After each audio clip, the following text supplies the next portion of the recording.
насока, а тоа е целосен процес и затварање конечно на прашањето на интегративниот процес на Македонија во Европската Унија.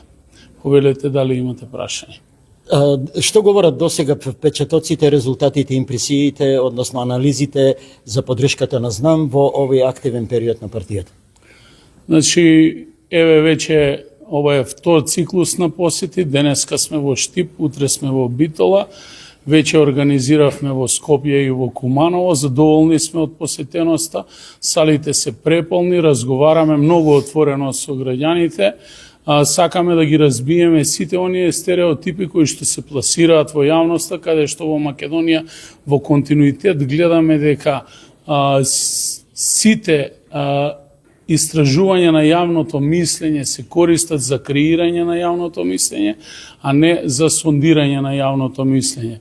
И реалните бројки на анкетите всушност се гледаат на терени во самите изборни резултати. Но ние првенствено се водиме од нашата основна цел за која што и постоиме како политички субјект. Ни е многу побитно што тоа се случува во државата и со државата, отколку што тоа се случува со партијата и во самата партија. Граѓаните што најмногу бараат во делот на економијата, земјоделството или ЕУ пристапните преговори со кои?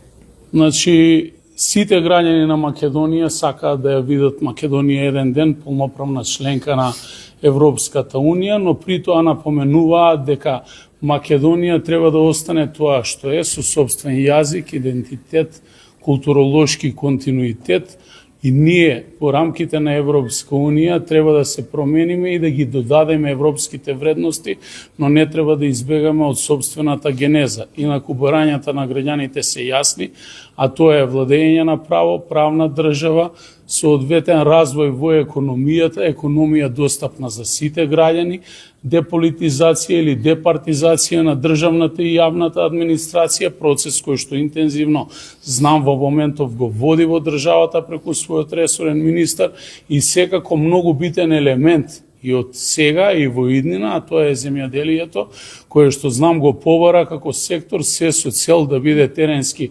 позастапено, бидејќи сметаме дека на овој начин ќе дадеме многу поголем допринос за развојот на земјоделието и вистинскиот земјоделец да се почувствува на свое во државата.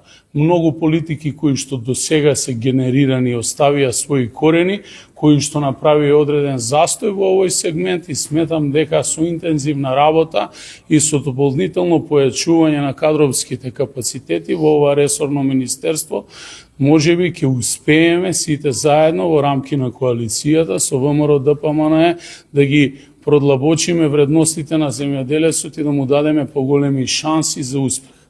Дали сте биле во посета во град во Делчево? Значи, немав можност да го посетам Делчево при партиската посета, но тоа планирам да го направам во иднина. А како стоите со решавањето на проблемите на сточарите? Значи, денеска имаше нашиот кандидат за министер, средба со група на сточари во Делчево, на која што се поразговараш за поголем број на отворени теми, меѓу која е главната тема, тоа е откупот на млекото, цената на откупот на млекото, и веќе се превземени одредени активности, каде што со одредени владени интервенции ќе се регулира увозот на млеково прав, ќе се изврши поголема контрола кај производителите на млечните производи, кои многу често знаат да го декларираат млекото како млеко со природно потекло или органско потекло, а всушност да пакуваат млеково прав, што ја дестабилизира цената на пазарот или крајната продажна цена на производот, а со тоа и откупната цена на органското млеко. Сметам дека ќе го надминеме заедно во соработка со поголем број на институции овој проблем со намалување на квотите на увозот на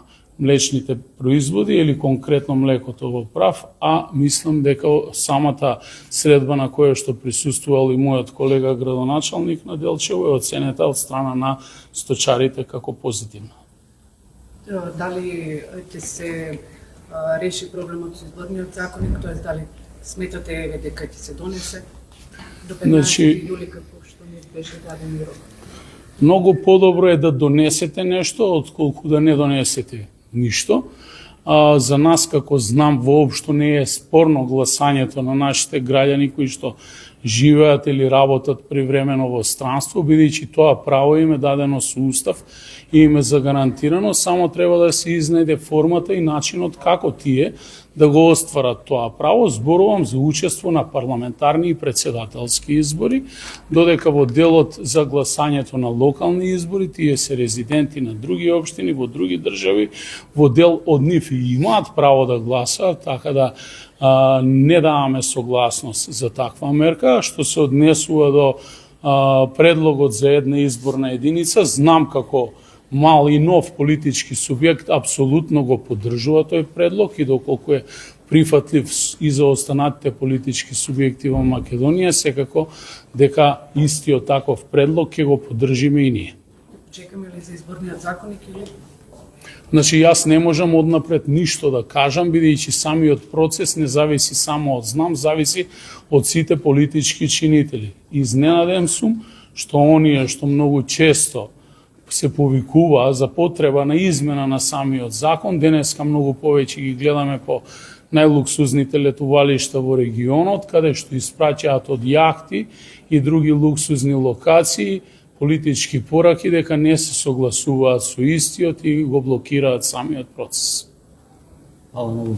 Ви благодарам и на вас. Hvala.